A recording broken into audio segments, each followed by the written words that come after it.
Why does everything feel harder to govern, even though nothing has technically collapsed? You vote, there are laws, there are experts, and yet nothing seems to work. That's not a coincidence. If pressure keeps rising in a society, the real question isn't when things break, it's why institutions stop fixing problems before they do. Welcome back to English with Bruce. I'm Bruce Han. One quick note before we continue. Here, English isn't just about sentence patterns. It's a tool for explaining how the real world actually works. In the last two episodes, we talked about pressure. Peter Turchin showed us how social pressure builds when elite conflict, mass frustration, and institutional strain stack over time.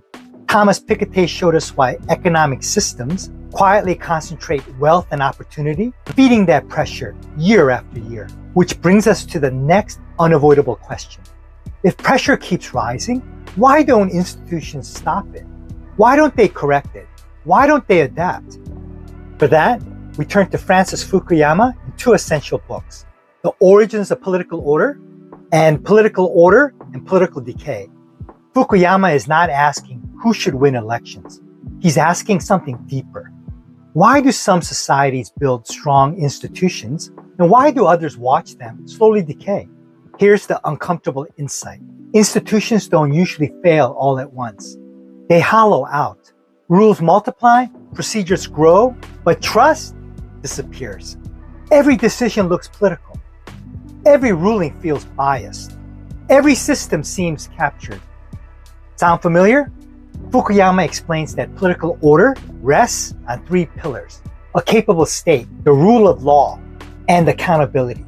Miss one, and the system limps. Lose two, and it stalls. Corrupt all three, and legitimacy collapses. This is where Fukuyama completes the chain. Piketty explains economic concentration. Turchin explains social pressure. Fukuyama explains institutional decay. As inequality rises and elite competition intensifies, institutions are asked to do more with less trust. They slow down. They fragment. They become arenas for conflict instead of coordination. Here's the key idea to remember. Political decay is not chaos. It's stagnation. Nothing explodes. Everything just gets harder.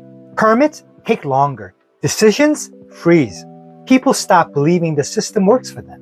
That's when legitimacy erodes. Not because people are irrational, but because institutions stop delivering results. They cannot be trusted. Fukuyama's warning is quiet, serious. Strong institutions are not permanent. They require maintenance, adaptation, restraint. Without that, they decay from the inside. This is why reading Fukuyama after Turchin and Piketty matters. Together, they explain why modern societies can look stable on the surface while quietly losing the ability to govern themselves. These books don't give slogans. They give frameworks. They help you stop arguing about personalities and start thinking in systems.